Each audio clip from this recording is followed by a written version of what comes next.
and welcome to another week of our Adaptive Esports tournament. My name is Glitter Explosion. I'm going to be your host for today, and I am joined on the desk by Frank. First, let's walk you through how this whole thing works.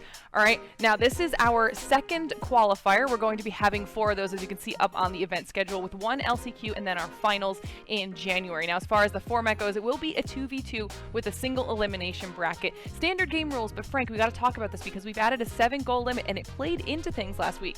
Yeah, last time we kind of saw, not to spoil things too much, but it did come into effect. It was definitely exciting, and, it can kind of work one of 2 ways. It can be a stomp where it's like, hey, we hit 7, boom, let's go on to the next game in the series, or potentially we can have that neck and neck 6 goals to 6 goals, next goal wins within that regulation time. So yeah, it's been really exciting to see. And not only that, it's going to be a best of 3 as far as getting through to those finals. Then when we hit the finals, it will be a best of 5. Now, we need to look forward to the future of what we've got going in the tournament here today, and that is going to be our bracket. Obviously, we've gone through our quarterfinals already, and our semifinals matchup are right around the corner. We're going to be starting at the top of the bracket today, Frank, so it's going to be Dreammakers against RollingCarey and AerospaceWheeler. This first game was a cagey affair, with RollingCarey taking an early lead, going up 2-0 in the first minute, only to see a spectacular hat-trick from Fear the Nub, winning it for the Dreammakers.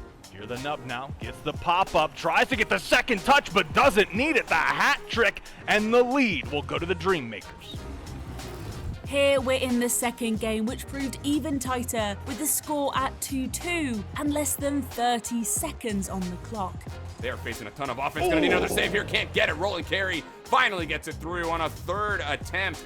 That left it all to play for in the 3rd game, but RollingCarey and AerospaceWheeler seemed to find another gear, taking the game 5 games to 2, and with that, the semi-final. And they are really finding their mark, are Rolling and Aero, picking their spots when they attack the zone, and it's working out marvelously here in this game number 3.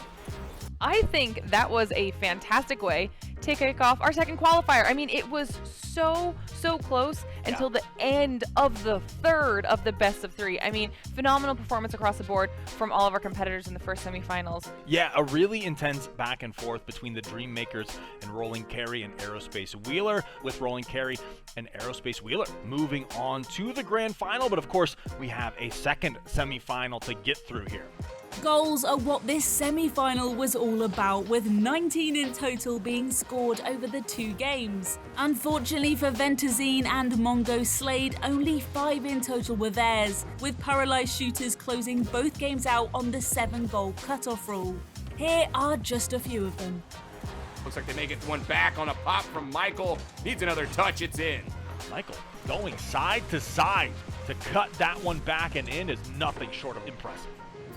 We are about to head into our grand finals matchup for our second qualifier here today. And Frank, these 2 teams are probably going to be really closely contested. They're kind of at odds with each other, which, definitely makes for an interesting grand final. That's why I am so excited to get into the action.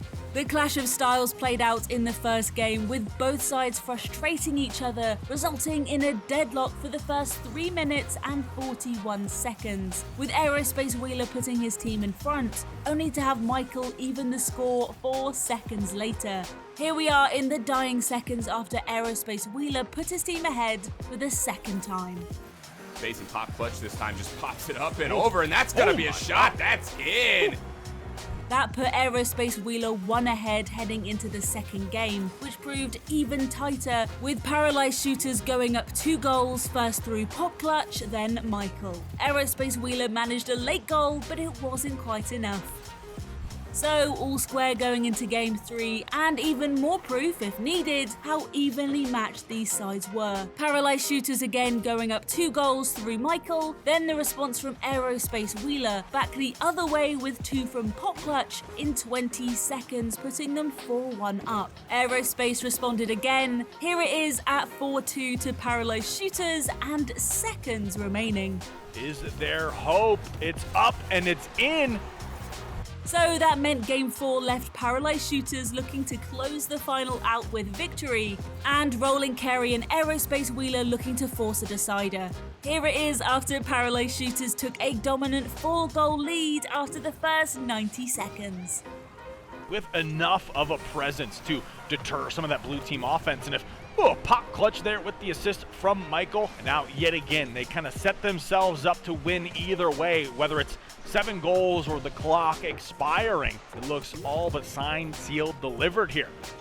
Let's take a look back at the bracket. Let's talk about what happened in these grand finals. RollingCarey and AerospaceWheeler really threw Paralyzed Shooters off their game in the beginning because it was super balanced, but you talked about having more time to adjust to new play styles, and that's what the best of 5 really did for Paralyzed Shooters. And then, of course, down there at the bottom, it's Dreammakers who come out on top in that matchup, closing out 3rd place in our consolation match. And, of course, congratulations one more time to Paralyzed Shooters for a phenomenal performance here in our 2nd qualifier of the entire season.